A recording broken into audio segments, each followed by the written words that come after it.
วนตอนนี้พี่น้องลาวเหนือพากันตกใจอึกกระทึกคึกโคมอยู่บ่อยู่พบเห็น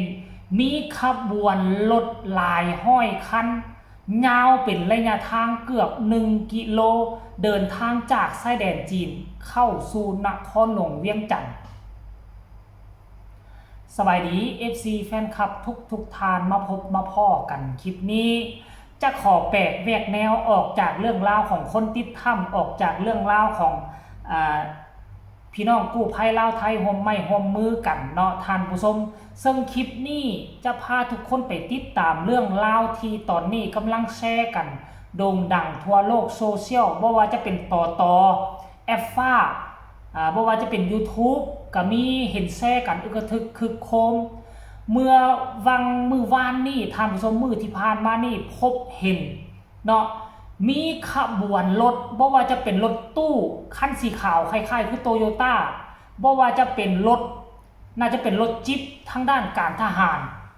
ต่อแถวกันย่างยายตามเส้นทางลาวเหนือเส้นทางเลขที่13เหนือนี่นะตั้งแต่เหนือจนมาลงใต้เป็นขบวนยาวเกือบกิโลหนึ่งมีรถตู้นี่น่าจะเป็นรถโฟตอน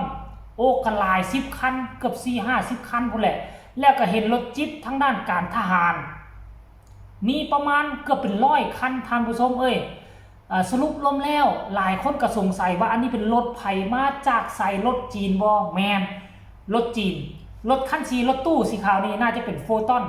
สำหรับรถจิ๊ปนั่นจะเป็นรถจิ๊ปทางด้านการทหารเนาะน่าจะเป็นของกองทัพประชาชนลาวของพวกเขาเพราะว่าผู้เพิ่นถ่ายคลิปเพิ่นกับบรรยายเนาะบรรยายว่าเอามาเสริมเอามาเสริมทัพเอามาเสริมอย่างจักอย่างนี่แหละท่านผู้ชมน่าจะเป็นรถตู้ที่รถตู้นั้นเอามาหับไส้ในห้องล่าห้องการเอามาหับไส้ในกองทัพแล้วสำหรับรถจิ๊ปนั่นก็เอามาไว้เป็นรถตำแหน่งของบรรดานายและพลทหารของสปป.ลาวของพวกเขานั่นเองท่านผู้ชมรายละเอียดให้ทุกคนไปส้มคลิปวิดีโอเรานี่สกอนว่ามันมีหลายขนาดใดอันนี้เป็นเพียงส่วนหนึ่งยังมาประทันครบได้ยังอีกล็อตหนึ่งอีก140กว่าคันทุกคนไปส้มพร้อมกันเลย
นี่ล่ะ FC แฟนคลับกองทัพน้อยแต่ขอให้มันมีอาวุธยุทโธปกรณ์ที่กระทัดรัดที่มันเหมาะสมเวลาเกิดอีหยังขึ้นมาเฮาจึงจะนำใช้ได้อย่างเต็มที่แต่ว่าครั้งนี้นี่ก็ถือว่าเป็นอีกครั้งหนึ่งได้ก่อนหน้านี้ประมาณ10กว่าปีก็เคยเห็นแล้วครั้งหนึ่งซึ่งลาวเฮานำเข้ารถทางการทหารนี่แหละเอามาจากสปป.จีนและครั้งนี้ก็เป็นอีกครั้งหนึ่งที่ว่าค่อนข้างว่าทุ่มงบประมาณอย่างหลายเลยแหละเพราะว่าตั้งแต่ปลดปล่อยมานี่ก็ใช้เวลาระยะเวลา 40-50 ปีเครื่องเดิมๆที่พวกเขามีอยู่ในกองทัพส่วนใหญ่แล้วก็จะเป็นของรุ่นเก่าตั้งแต่สงครามเย็นสหภาพโซเวียตพุ่นตั้งแต่ตอนนั้นพุ่นวันนี้เครื่องเก่าแล้วใช้เวลา50 ปีแล้วก็ต้องได้เอาตัวเก่าออกปลดประจำการก็ต้องได้สร้างตัวใหม่มาทดแทนตัวนี้จะเป็นรถหับไส้ในห้องล่าห้องการหับไส้ในและพลทหารบ่แม่นรถทั้งจะเอาไปใช้เป็นอาวุธยุทโธปกรณ์แต่อย่างใดท่านผู้ชม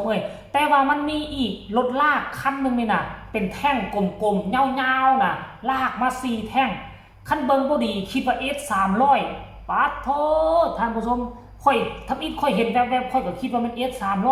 เอาบัดเบิ่งไปเบิ่งมามันบ่แม่นถังน้ำมันท่านผู้ชมถังกักเก็บน้ำมันเสื้อไฟเวลาที่เฮาไปใส่น้ำมันตามปั๊มต่างๆเขาก็สิมีถังลักษณะแบบนี้แหละเอาฝังดินไว้ค่อยเชื่อว่าตัวนี้น่าจะเป็นถังน้ำมันเสื้อไฟของทหารนั่นเองท่านผู้ชมผู้ต้องเข้าใจผิดว่าขีปนาวุธระดับลาวของเขาจะไปซื้อขีปนาวุธจะไปซื้อระบบป้องกันภัยทางอากาศ S300 โอ้ยจะเอางบประมาณใส่ไปซื้อเด้ท่านผู้ชมก็แสดงความยินดีนำไอ้น้องทหารนายและพลทหารของเฮาก็แล้วกันจะได้ใส่รถใหม่จะได้เดินทางมาไปใส่มาใส่ได้อย่างคล่องแคล่วก็ขอให้ทุกคนเป็นหัวของชาติรักษาพื้นน้ำแดนดินให้ครบถ้วนทุกตารางนิ้วก็แล้วกันขอให้ทุกคนโชคดีปลอดภัยทุกหน้าที่เวียกงานสบายดี